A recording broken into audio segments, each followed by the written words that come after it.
10th International Technology Trade Show, LeatherTech Bangladesh 2024-এ footwear exchange কর্তৃক আয়োজিত লেদার অ্যান্ড ফুটওয়্যার টকে আপনাদের সবাইকে স্বাগতম। আসসালামু আলাইকুম।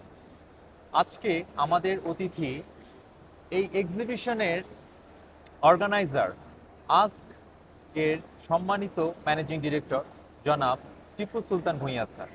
তো আজকে আমরা এই এক্সিবিশন সম্পর্কে এবং বাংলাদেশে লেদার ইন্ডাস্ট্রি সম্পর্কে তাদের আয়োজন করছেন তারা দীর্ঘদিন যাবত, এই সম্পর্কে তাদের সাথে একটু আলোচনা করব।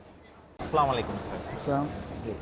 স্যার, আপনারা এক্সিবিশন ইন্ডাস্ট্রিতে দীর্ঘ অনেক বছর ধরেই কাজ করছেন, তো এই বাংলাদেশে এক্সিবিশন ইন্ডাস্ট্রিতে যে আপনারা আসলেন এই সম্পর্কে আপনাদের একটু অভিজ্ঞতা জানতে চাচ্ছিলাম স্যার। আপনাদের কাজের কতদিন যাবত আপনারা এই ইন্ডাস্ট্রিতে আছেন?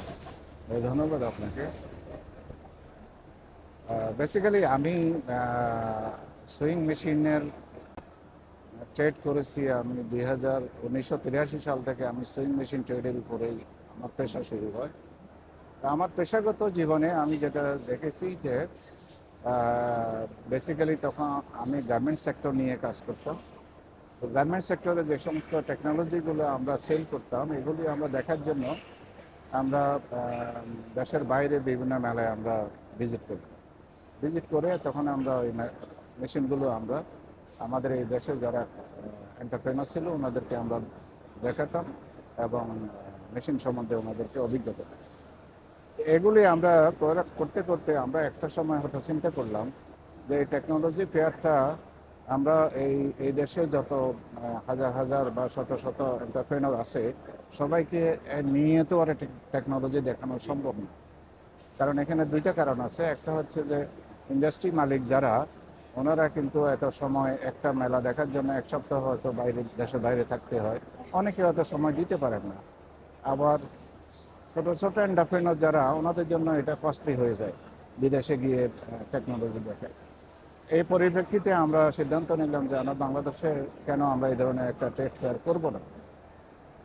2002 সালে আমরা প্রথম শুরু করি, সেটা হলো গার্মেন্টস টেকনোলজি নিয়ে। সেটার নাম ছিল গার্মেন্টেক বাংলাদেশ।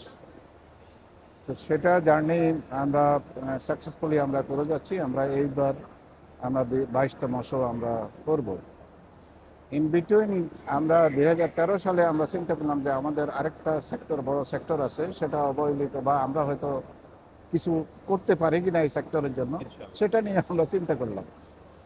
তা আমাদের যেই চিন্তা সেই কাজ। আমরা 2013 সালে আমরা প্রথম উদ্যোগটা নিই যে লেদার সেক্টরের উপরে আমরা একটা এক্সিবিশন করব। তা আমরা করেছি। আসলে তখন আমাদের ইনফ্রাস্ট্রাকচার এখন যেরকম যেটা আছে এই ধরনের কোনো স্ট্রাকচার ছিল না। আমরা মোটামুটি বলবো যে জোড়াতালি দিয়ে মোটামুটি আমরা এক্সিবিশন করেছি। তো আল্লাহ রহমতে লেদারটেক বাংলাদেশ এবার যেটা আমরা করছি সেটা হলো 10তম এডিশন। যে এখন এই বছর 2024-এ লেদারটেক বাংলাদেশের 10ম এডিশন চলছে। তো স্যার, এই 10ম এডিশনে এসে মানে আপনারা অর্গানাইজার পক্ষ থেকে কি ধরনের ডিফারেন্সটা দেখতে পাচ্ছেন? যেমন আমি যদি চিন্তা করি লাস্ট ইয়ার থেকে এই বছরে কি ধরনের ডিফারেন্সটা আপনি দেখতে পাচ্ছেন?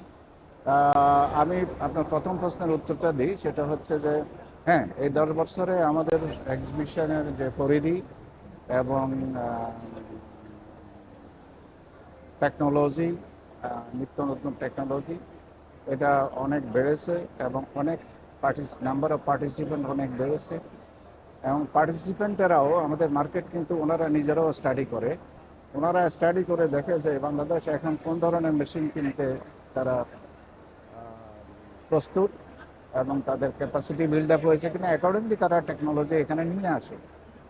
টেকনোলজির দিক থেকে আমি বলবো আমাদের এই মেলায় এবার প্রচুর এক্সপেন্সিভ এবং বড় বড় আকারের যেমন ইনজেকশন মোল্ডিং মেশিন সহ অনেক লেটেস্ট অত্যাধুনিক মেশিন আমাদের এই মেলায় এসেছে, যেগুলি হয়তো আগের মেলাগুলোতে আমরা হয়তো মিস করেছি। আর দ্বিতীয় প্রশ্নের উত্তরে আমি বলবো হ্যাঁ, আমাদের বিশেষ করে এই 10তম মেলায় আমরা একটা জিনিস অনুপস্থিত আমরা দেখি, হয়তো সম্পূর্ণ অনুপস্থিত নয় কিন্তু আংশিকভাবে অনুপস্থিত আছে। সেটা হলো ছোটো ছোটো কম্পোনেন্টে যে পার্টিসিপেন্টগুলো আমাদের ছিল রেগুলার, ওনারা এইবার কোনো একটা কারণ, আমি হয়তো পলিটিক্যাল আনস্টেবলই হতে পারে, এটা অথবা চলছে পলিটিক্যাল অন্য আনস্টেবিলিটি। কোনো কারণে ওনারা আসতে পারেন নাই। তো না পারাতে আমাদের ছোট ছোট একটা যে ইম্প্যাক্ট সমস্ত পড়েছে টোটাল ওভারঅল। এন্টারপ্রেনর আছেন, ওনারা হয়তো একটা ভালো সোর্সিং করতে হয়তো পারেন নাই। তো আমি আশা করি এই ধরনের স্যার, সমস্যা ভবিষ্যতে আর থাকবে না, এবং আমরাও আপনাদের মাধ্যমে আমরা হয়তো সংশ্লিষ্ট কর্তৃপক্ষের কাছে আমাদের অনুরোধ থাকবে যাতে অন্তত শিল্পের রক্ষার্থে, শিল্পের স্বার্থে এই ধরনের সমস্যা থাকা উচিত নয়। স্যার নেক্সট ইয়ার আমার সর্বশেষ প্রশ্ন, যে নেক্সট ইয়ার আসলে আমরা যেহেতু footwear industry day by day grow করছে, তো নেক্সট ইয়ারে এই এক্সিবিশন নিয়ে আপনাদের যদি কোনো প্ল্যান থাকে? হ্যাঁ, আমরা তো আমাদের এই মেলাটা আপনারা জানেন প্রত্যেক বছরে আমরা একটা করে এডিশন করে থাকি। তো আগামী সুতরাং বছরের ডিসেম্বরে যেটা অনুষ্ঠিত সুতরাং হতে চলেছে। আগামী আমাদের মেলাটা হবে ডিসেম্বর মাসের 5 তারিখে আমরা মেলাটা ডিক্লেয়ার করেছি। ইতিমধ্যে আমরা সাড়াও পাচ্ছি। আর যেটা বলছেন আপনি, আমরা আশা করি আমাদের মেলার পরিধি অনেক বাড়বে। আমরা অনেক ভালো সাড়া পাচ্ছি, বিশেষ করে আমরা সাড়া পাচ্ছি আমাদের এক্সিবিটর থেকেও। আমরা যারা ভিজিটর আমরা দেখি আমাদের সেক্টরের লোক, ওনারা অতি আগ্রহ করে ওনার মেলায় আসেন, এবং এটি একটি আসলে লেদার ইন্ডাস্ট্রি, লেদার টেক এবং এই ইন্ডাস্ট্রির একটা মিলন মেলা হিসাবে আমাদের কাছে পরিগণিত হচ্ছে।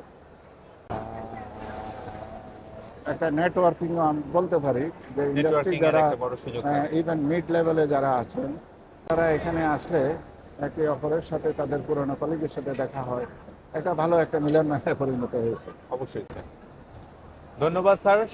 আপনাদের হাত ধরে লেদার ইন্ডাস্ট্রি লেদার টেক ফেয়ারের সাথে থেকে অনেক দূর এগিয়ে যাবে, এই আপনাদের জন্য শুভকামনা এবং অনেক সামনের দিনগুলোর জন্য রইল। ধন্যবাদ স্যার। ধন্যবাদ।